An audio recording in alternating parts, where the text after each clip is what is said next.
2 janvier 1492. Sous un soleil d'hiver, un homme remet les clés de sa cité à un couple qui s'apprête à changer la face du monde.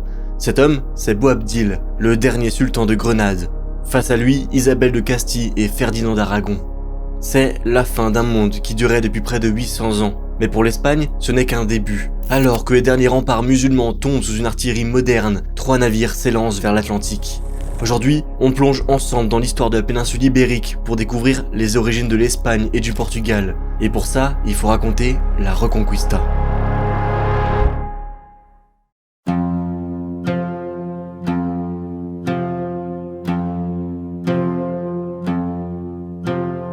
La péninsule ibérique ne connaît pas la paix. Quand Abd al-Rahman, le dernier des Omeyyades, s'empare du pouvoir à Cordoue, ça fait déjà près de 40 ans que les musulmans arabes et berbères ont conquis le pays. Mais l'émirat qui naît alors peine à maintenir l'ordre. Les musulmans ne composent qu'1 à 2% de la population, mais jouissent de privilèges importants, alors que les autochtones chrétiens sont soumis au statut de dhimmi, protégés. Ils obtiennent le droit de sauvegarder leur religion, leurs terres et une certaine autonomie, en échange du versement d'un impôt. Mais on ne trouve pas non plus d'égalité parmi les dominants musulmans. Les Arabes, minoritaires, méprisent les Berbères, nouvellement convertis. La situation ne peut que provoquer des troubles. Les révoltes se multiplient dans l'émirat. Tolède et Saragosse se soulèvent à 6 reprises entre 761 et 887. Mérida à 5 reprises. Les menaces viennent aussi de l'extérieur. Les Francs de Charlemagne, les Abbassides et les Fatimides menacent la péninsule, alors que les Vikings y mènent des raids. Lisbonne et Séville sont pillées en 844. Quand Abd al-Rahman III monte sur le trône en 912, il ne contrôle plus que Cordoue et les régions environnantes, et doit reconquérir son royaume par les armes alors que des rébellions se sont imposées partout. Il lutte pendant tout son règne à l'intérieur et à l'extérieur de son état, et finit par adopter le titre de calife en 929. Cordoue devient l'une des plus grandes villes du monde du haut de sa centaine de milliers d'habitants. Pour se différencier de Bagdad, les califes s'inspirent de Byzance, avec laquelle ils entretiennent de très bonnes relations diplomatiques. Passées les troupes de la conquête, elle devient le principal centre de passage économique, culturel et scientifique entre le monde musulman et l'Europe de l'Ouest, aux dépens de Constantinople, Rome et Carthage. Les arts et les sciences connaissent un développement impressionnant qui transforme le paysage ibérique, alors que l'économie prospère. D'ailleurs, j'ai longuement parlé de tout ça dans mon dernier épisode sur les origines de l'Occident. Les chrétiens perdent le droit d'exercer certaines activités et sont écrasés par les impôts. Ils sont nombreux à adopter les vêtements, la langue et la religion arabe, dont beaucoup plus par conviction que par contrainte. Certains, les Mozarabes, adoptent le mode de vie oriental sans pour autant se convertir. Au milieu du 9e siècle déjà, Alvar de Cordoue déplore la prolifération de ces jeunes chrétiens au beau visage, à la grande éloquence, qui se distinguent par leurs vêtements et leur allure, qui s'illustrent par leur érudition profane et qui, enthousiasmés par la langue arabe, étudient avec avidité les volumes des Chaldéens, les lisent attentivement, en discutent avec ardeur et, réunis pour l'étudier, en divulguent partout la langue avec louange, alors qu'ils ignorent l'excellence de l'Église. Hélas, les chrétiens ne connaissent pas leurs lois et les latins ne font plus attention à leur propre langue. Mais à partir du 9e siècle, de nombreux chrétiens commencent à fuir les persécutions et les troubles politiques en s'installant au nord de la péninsule. On retrouve là tout un tas de petits comtés et royaumes, pour certains nés juste après la conquête musulmane, pour d'autres issus de l'éclatement féodal de l'Empire carolingien qui avait installé ici sa marche d'Espagne. On parlera plus amplement de ça dans le 2e épisode de ma série sur l'histoire de France, réservé aux contributeurs sur Ulule.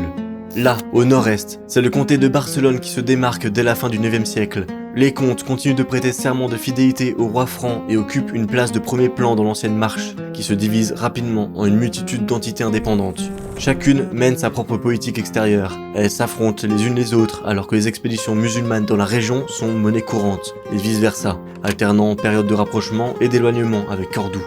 Barcelone elle-même est mise à sac par les Andalous en 985. L'ancienne marche n'en connaît pas moins une période de floraison culturelle grâce à son rôle de carrefour entre Al-Andalus et l'Empire carolingien, grâce au passage de nombreux marchands d'un côté comme de l'autre, et grâce aussi à l'afflux d'immigrés venus du sud, apportant avec eux leur culture et leurs ouvrages mozarabes. Comme au sud, les études scientifiques et les traductions ont le vent en poupe.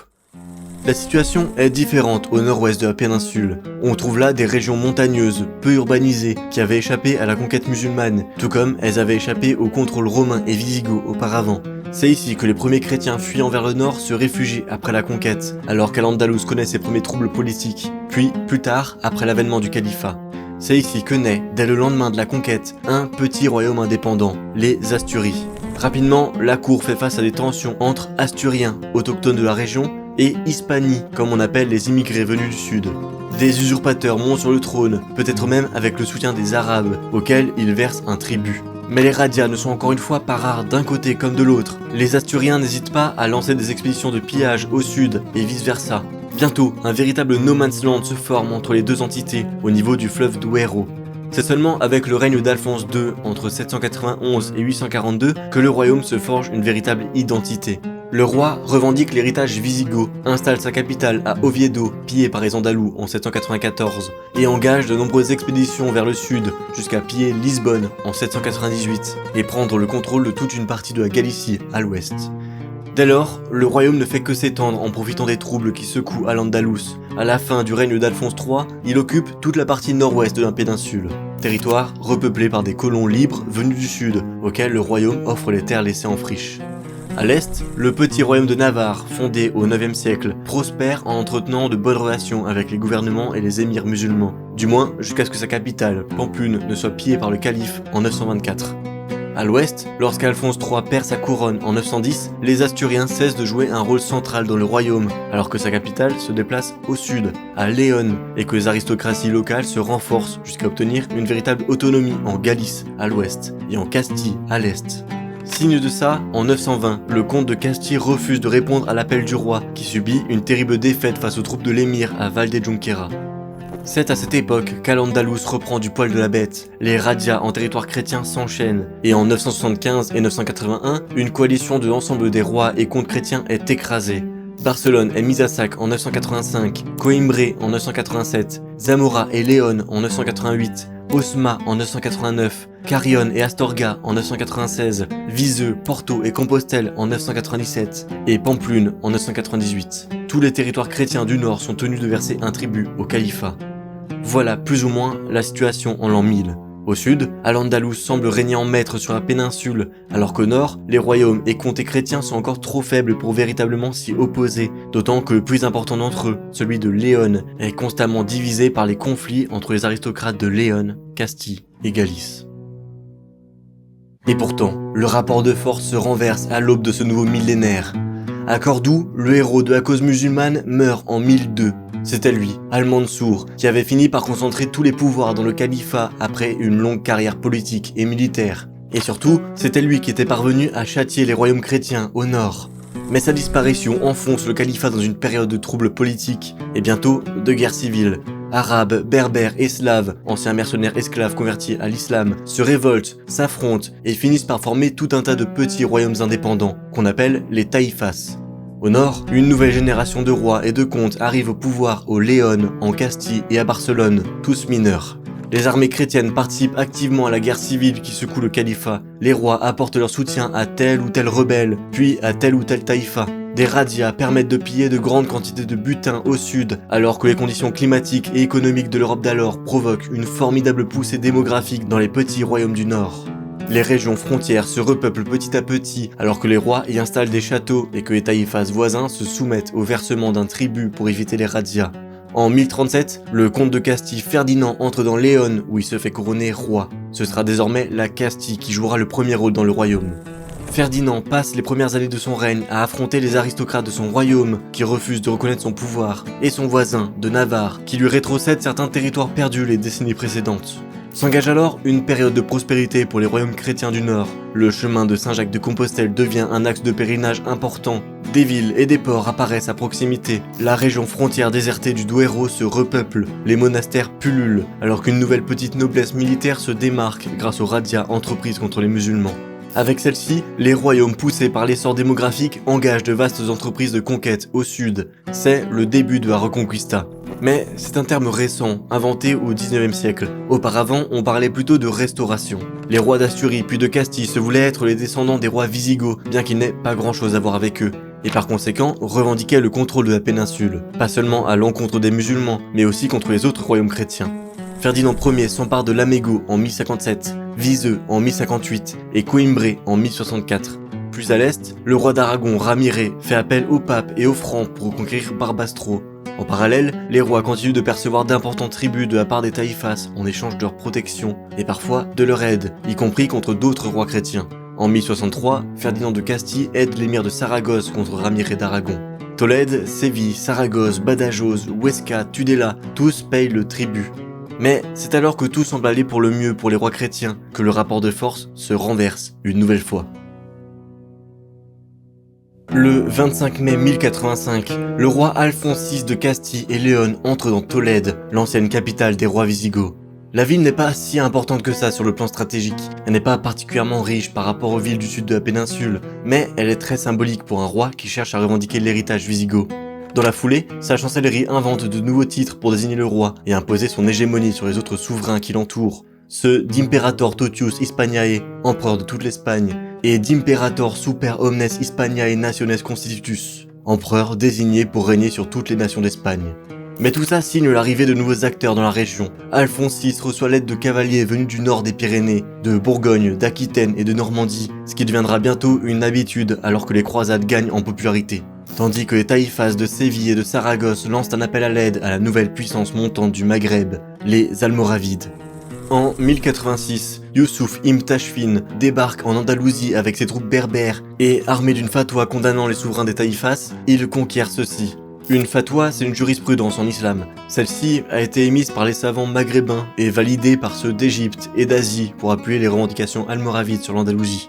Bientôt, Youssouf force Alphonse VI à abandonner le siège de Saragosse, écrase son armée à Badajoz, reprend Valence et sécurise sa frontière au nord.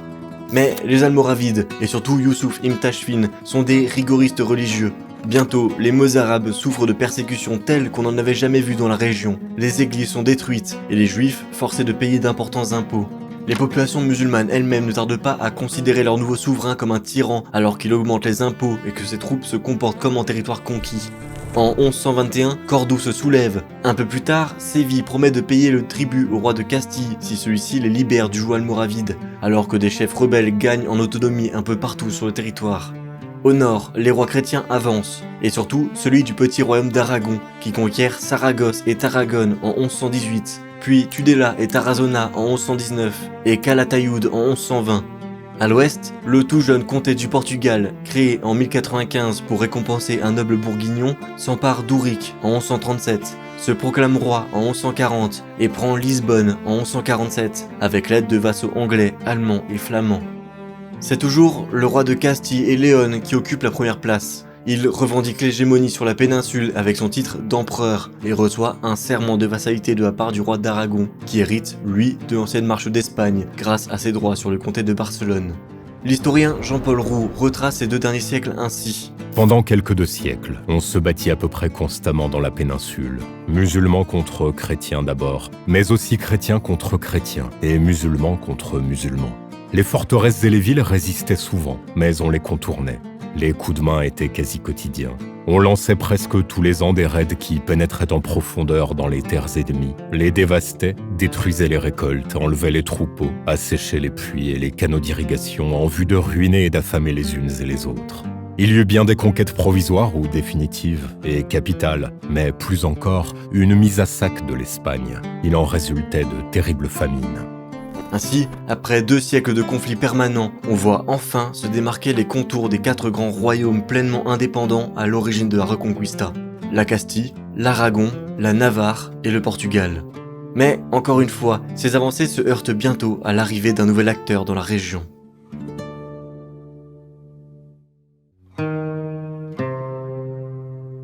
Au Maghreb, les Almoravides sont écrasés par les armées almohades venues du sud du Maroc. Là-bas s'était formé un nouveau mouvement religieux rigoriste au début du XIIe siècle, qui se mue bientôt en mouvement politique.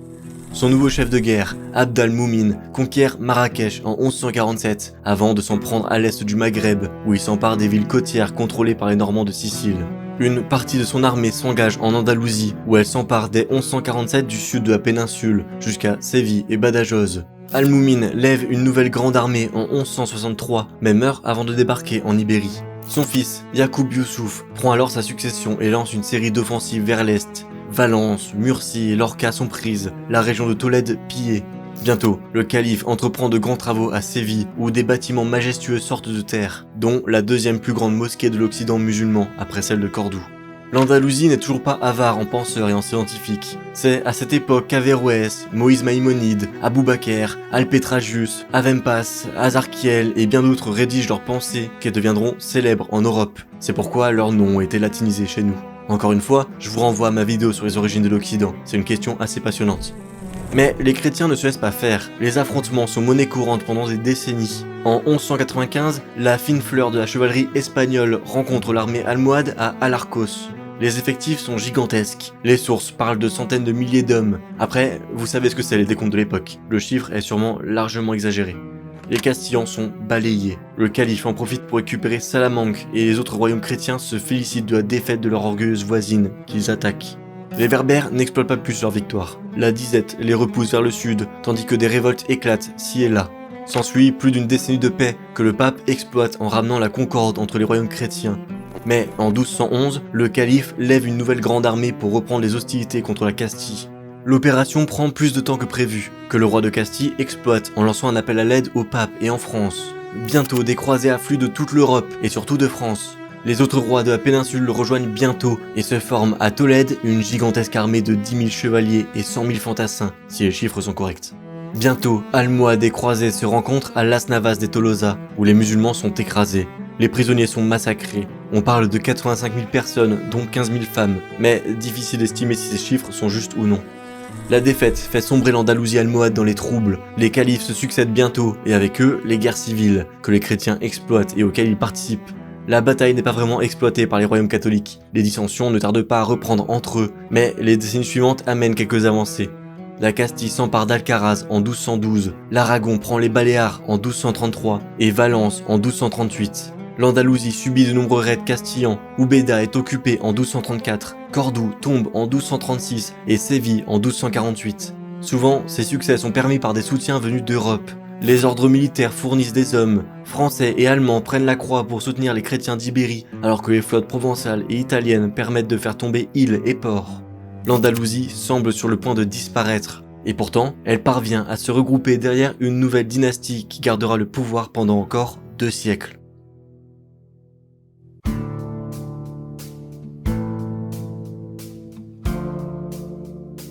C'est dans le chaos qui succède à la chute des Almohades qu'émerge le dernier espoir des musulmans d'Andalousie, Muhammad ibn Nasr, surnommé Al-Ammar. Proclamé sultan en 1232, il fonde la dynastie des Nasrides et installe sa capitale à Grenade en 1238. Muhammad Ier est un réaliste. Il comprend que face à la déferlante chrétienne, la force brute ne suffira pas. En 1246, il signe avec Ferdinand III de Castille le traité de Raën. Le pacte est lourd. Comme les Taïfas avant lui, il se reconnaît vassal du roi, lui cède la place forte de Raën et s'engage à lui verser un tribut annuel colossal de 150 000 maravédis d'or. Il accepte aussi de fournir des troupes pour aider les Castillans dans leurs propres conquêtes, comme lors du siège de Séville en 1248. Ce statut de vassal permet à Grenade de devenir le dernier refuge des musulmans espagnols. Tandis que les grandes cités comme Cordoue et Séville tombent, des milliers de musulmans fuient vers le sud. Séville voit ainsi partir près de 300 000 habitants, remplacés par des colons chrétiens, génois ou juifs. Cet afflux de main-d'œuvre qualifiée et de savants transforme Grenade. Le quartier de l'Albacine est construit pour loger ces réfugiés, et Muhammad lance le chantier de l'Alhambra, transformant l'ancienne forteresse de la ville en une cité palatiale destinée à éblouir le monde. Pendant que Grenade s'organise, les royaumes chrétiens connaissent une mutation profonde. En 1230, Ferdinand III réalise l'union définitive des couronnes de Castille et de Léon, évolution logique de 3 siècles d'histoire commune. Son fils, Alphonse X, rédige les 7 Partidas, un code législatif qui définit les devoirs de chaque sujet et renforce le pouvoir absolu du roi. C'est à cette époque que naît un véritable sentiment national castillan, porté par l'utilisation du castillan comme langue officielle de l'administration au détriment du latin. À l'est, l'Aragon de Jacques Ier suit une trajectoire différente, mais tout aussi ambitieuse. Tourné vers la Méditerranée, il s'empare de Majorque en 1229 et de Valence en 1238. Contrairement à la Castille, l'Aragon fonctionne comme une confédération. Chaque royaume, Aragon, Catalogne, Valence, garde ses propres lois et ses cortes. C'est la naissance du pactisme, où le roi doit négocier avec ses sujets pour obtenir des fonds. Cette puissance maritime s'appuie sur une bourgeoisie marchande dynamique qui installe des consulats jusqu'en Égypte et en Syrie. L'équilibre entre Grenade et ses voisins reste cependant précaire. Pour se protéger de l'étouffement castillan, les Nasrides appellent régulièrement à l'aide les Mérinides, une nouvelle puissance guerrière venue du Maroc. Ces derniers débarquent en Espagne avec des dizaines de milliers d'hommes, peut-être 50 000 en 1275. Les Nasrides s'allient tantôt aux Maghrébins, tantôt aux Castillans pour préserver leur indépendance. Le conflit atteint son paroxysme en 1340 lors de la bataille du Salado près de Tarifa. Les forces coalisées de Grenade et du Maroc y affrontent la lourde cavalerie castillane. C'est un désastre total pour les musulmans, un jour de deuil pour les chroniqueurs arabes. Cette défaite marque la fin des ambitions marocaines en Espagne. Grenade se retrouve seule face aux chrétiens. Paradoxalement, ce siècle s'achève sur une période de splendeur culturelle pour la cité. Sous Youssouf Ier, le royaume se stabilise, l'administration est modernisée avec l'aide de vizirs efficaces, et l'Alhambra atteint son sommet de raffinement architectural. Le royaume est alors au summum de sa prospérité économique grâce à ses systèmes d'irrigation complexes et son commerce florissant. On pourrait presque y oublier que ses frontières resteront désormais toujours menacées par les royaumes du Nord.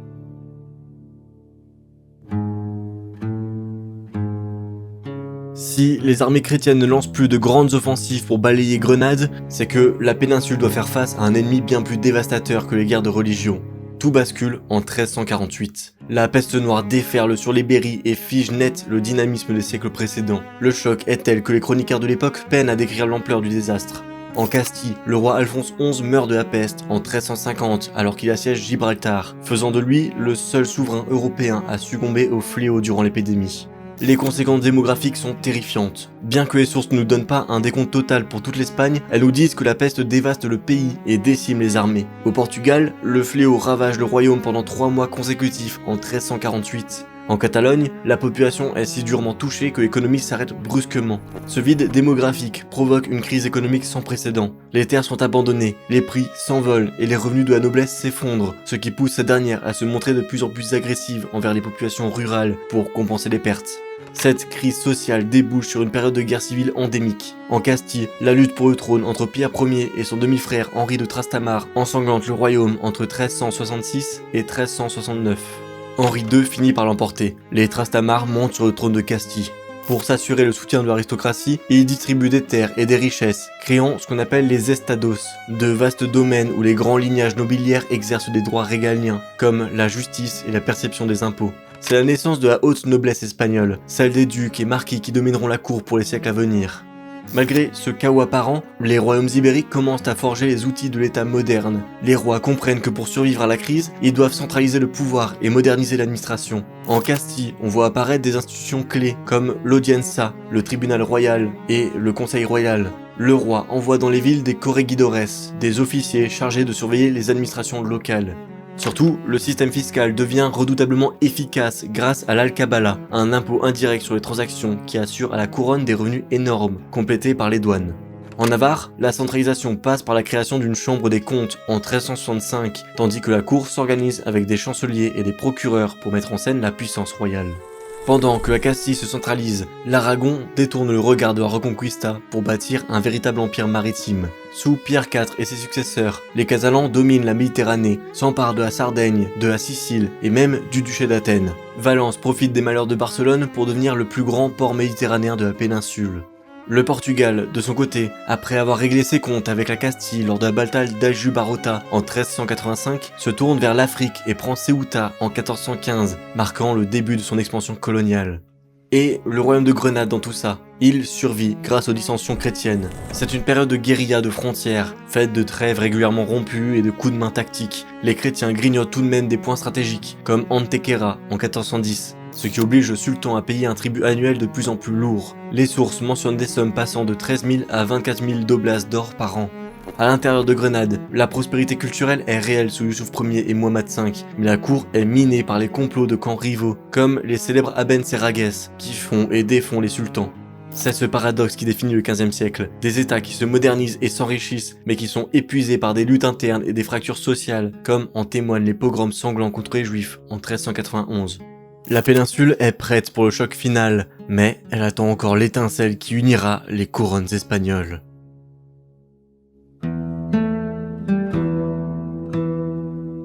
Le dénouement de notre épopée s'amorce véritablement en 1469 avec le mariage d'Isabelle de Castille et de Ferdinand d'Aragon. Il faut pas s'y tromper. À ce stade, il ne s'agit pas encore de la création d'une nation unifiée, mais d'une juxtaposition de couronnes. Les capitulations matrimoniales sont claires. Chaque royaume conserve ses lois, ses institutions, sa fiscalité et même sa langue. Mais cette union dynastique crée un bloc politique capable de concentrer des moyens militaires et financiers inédits. Pour ces souverains, qu'on appellera bientôt les rois catholiques, achever la Reconquista apparaît comme une priorité absolue pour restaurer l'unité religieuse et le prestige de l'ancienne monarchie visigothique.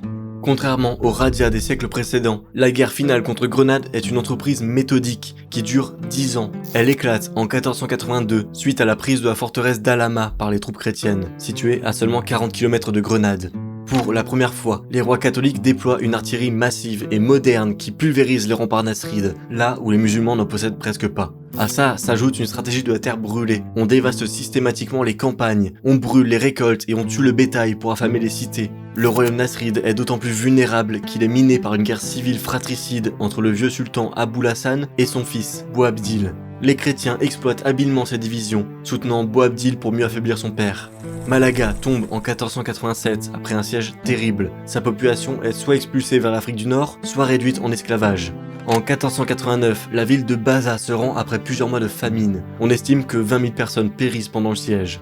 Isolée et sans espoir de secours du Maghreb ou d'Égypte, Grenade finit par capituler. Le 2 janvier 1492, Boabdil remet les clés de l'Alhambra à Ferdinand, marquant la fin de la présence politique musulmane en Espagne.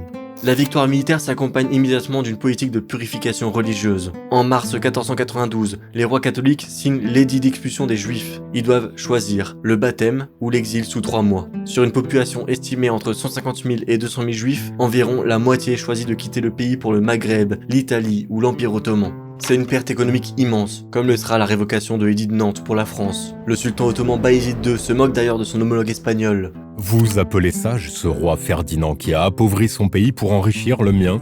Pour les musulmans de Grenade, les promesses de liberté religieuse contenues dans les capitulations de 1492 volent rapidement en éclats. Sous la pression de l'Inquisition et de l'archevêque Cisneros, la politique de persuasion laisse place à la force. Suite à des révoltes en 1499, les musulmans castillans sont contraints à la conversion obligatoire ou à l'exil en 1502 et en 1526 pour leurs homologues d'Aragon et de Valence. Ils deviennent les Morisques, une population de nouveaux chrétiens massive, représentant encore 30% de la population du royaume de Valence, 20% de celle d'Aragon et 40% de celle de Grenade, qui ne s'assimilera jamais vraiment et restera toujours suspect aux yeux de l'Inquisition. Mais la Reconquista ne s'arrête pas. Elle change d'échelle alors que les navires castillans atteignent un nouveau monde. Comme l'écrit l'historienne Adeline Rucois, la découverte du Nouveau Monde et sa mise en exploitation sont souvent perçues comme une conséquence indirecte de la prise de Constantinople par les Turcs, dans la mesure où la route orientale vers les Indes aurait été coupée en 1453, obligeant les Occidentaux à s'aventurer vers l'ouest. Dans le cadre purement ibérique, cette découverte s'inscrit tout d'abord dans la longue durée des explorations maritimes qui avaient débuté bien avant la chute de Constantinople et qui virent s'affronter les divers royaumes de la péninsule pour le contrôle du commerce entre la Méditerranée et l'Atlantique. Elle joua d'autre part un rôle symbolique de la première importance, dans la mesure où elle coïncida avec la reddition du royaume de Grenade. La mission des Espagnols s'achevait avec la reconquête et la rechristianisation de l'ensemble du territoire péninsulaire. L'Amérique leur fournira un prolongement de cette mission divine, la conquête faisant suite à la reconquête, et les conquistadors suivant l'exemple de leurs pères et ancêtres les reconquistadors. Les colonnes d'Hercule du détroit de Gibraltar cessèrent d'être une fin, un aboutissement, une conclusion, pour devenir la promesse d'une nouvelle mission à remplir, d'une nouvelle évangélisation à mettre à bien. En 1516, la monarchie entoura les armes royales de ces deux colonnes, accompagnées de la devise Plus Ultra, au-delà. En 1520, Cortés entreprenait la conquête du Mexique. La Reconquista de la péninsule ibérique est achevée, mais la conquête du monde ne fait que commencer, emportant avec elle l'idéal d'une monarchie catholique dont l'horizon est désormais planétaire. Mais ça, on le verra dans le prochain épisode. Abonnez-vous pour pas manquer ça. Merci à tous de m'avoir écouté. Si vous appréciez ce que je fais, je peux que vous inviter à aller écouter ma série sur l'histoire de France, qui est dispo sur Ulule. J'ai déjà écrit et tourné le second épisode sur Charlemagne et les Carolingiens, que ça devrait sortir d'ici peu de temps. Et si vous voulez en voir un peu plus ici sur YouTube, je peux que vous inviter à aller voir le dernier épisode sur les origines de l'Occident. C'est de très loin le plus gros épisode de la chaîne, le plus intéressant, le plus travaillé aussi. Voilà, et puis écoutez, merci de m'avoir écouté encore une fois, et on se retrouve bientôt dans tous les cas pour un nouvel épisode d'histoire.